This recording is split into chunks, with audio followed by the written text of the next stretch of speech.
All right, College Trig, here's 6.5b, half angle formulas. So they're coming directly from our double angle formulas or our power reducing formulas. So what we're going to do is we are going to go ahead and simplify these. And if we put in our alphas, notice that all of these are times 2. And this is a single one. So if we just reverse that and change this and say that theta is equal to alpha over 2, we give rise to our half angle formulas. And then we go ahead and square root these to get sine by itself across here. We'll go in crazy order. And then we will get our half angle formulas, remembering the plus and minus when we square root those. That's going to be tricky to figure out when we're going to use plus and minus in our problems. But let's go and look at an example and see how that will pan out. So our cosecant of alpha is equal to negative 3 over 2. Our pi in alpha is in between pi and 3 pi over 2. Let's find the exact value. So to first determine our signs, let's figure out the interval. We know the interval of alpha, but let's figure out the interval of alpha over 2. Well, that's really easy if we just divide this, everything here, by 2. So we'll do pi over 2, alpha over 2, multiply that by a half, and we're at a fourth. So alpha is going to be greater than pi over 2. So there's pi over 2. And 3 pi over 4 is here. Okay, so alpha is going to live somewhere in here, which is nice because it's a quadrant 2 angle. So then the sign is going to be appropriate for the quadrant 2 angle. For quadrant 2 angles, I know that sine is going to be positive. So I'm going to use a positive for my sine, but cosine there is going to be negative because cosine is negative in quadrant 2, and then tangent is also going to be negative there in quadrant 2. So those are the signs I'll choose for those equations. So like we did before, I'm going to draw a triangle. So I know that this is a quadrant 3 triangle. It's quadrant 2 triangle, I'm sorry. And we're going to have, here's alpha. Okay, and it's, well, I need to draw the triangle the same way that it's drawn up here for my alpha and not my alpha over 2. So my alpha over 2 is actually from pi to 3 pi over 2, so it's a quadrant 4 angle. So I have alpha here, and then I'm going to have cosecant comes from sine of alpha is equal, so flip it, 2 over negative 3. The negative is going to have to go with my opposite side. So I'm down 2 over 3. Solve that out with the Pythagorean theorem, and I'm going to get this side is square root of 5, and that's going to be negative as well. So as I go through this, let's go ahead and do sine of alpha over 2. All right, so then from my triangle, I can get my sine of alpha is equal to negative 2 over 3, and my cosine of alpha is equal to negative square root of 5 over 3. Because I can see from all these, to do all A, B, and C, I just need cosine, cosine, cosine, cosine. So I don't even really need my sine. I'm going to use this here. All right, so let's go ahead and do A. So A is equal to sine of alpha over this. So I know it's plus because alpha over 2 is going to be a plus square root of 1 minus a negative square root of 5 over 3 all over 2. Simplify this out, and I'm going to get the square root of 3 plus square root of 5 over 3 all over 2. Dividing by something is the same thing as multiplying by the reciprocal.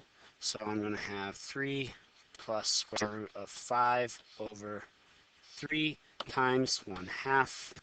And I'm going to get that equal to the square root of 3 plus square root of 5 over 6. I got to rationalize my denominator, so I'm going to multiply this by square root of 6 over square root of 6, because this extends all the way to our denominator. Notice. Okay, so then as I multiply that out, I see that I'm going to have square root of 6 times the square root of 3 plus square root of 5 underneath that, all over 6. There's my answer to sine of alpha over 2. All right, so B is cosine of alpha. Cosine of alpha over 2 is equal to, now we use minus, square root of 1 plus my cosine. It's negative square root of 5 over 3 all over 2. And then this will work out to be similar. So we get square root of 3 minus square root of 5 over 3 over 2. And then this is equal to multiplying by the reciprocal. I'm going to notice my pattern here.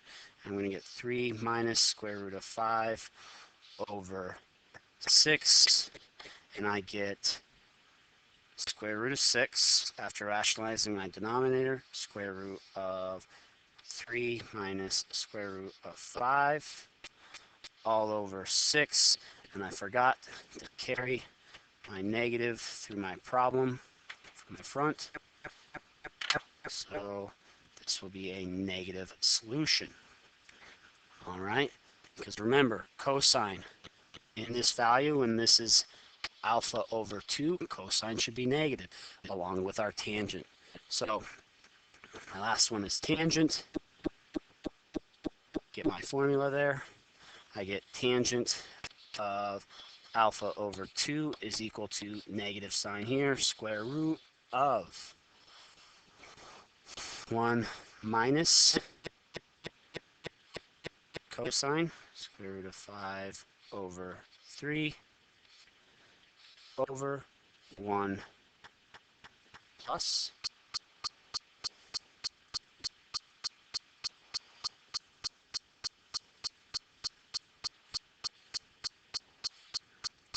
my cosine.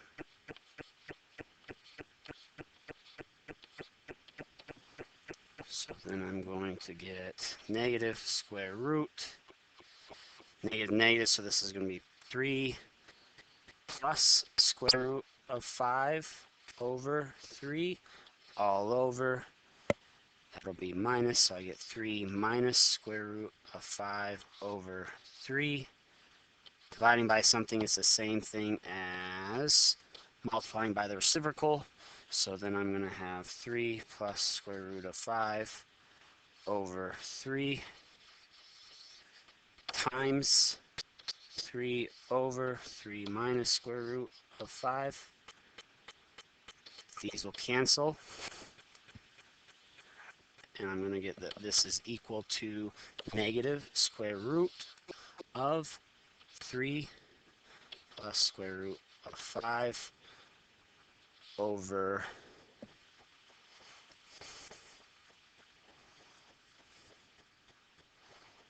3 minus square root of 5. So then I have to rationalize my denominator. So I'm going to multiply both of these by 3 plus square root of 5.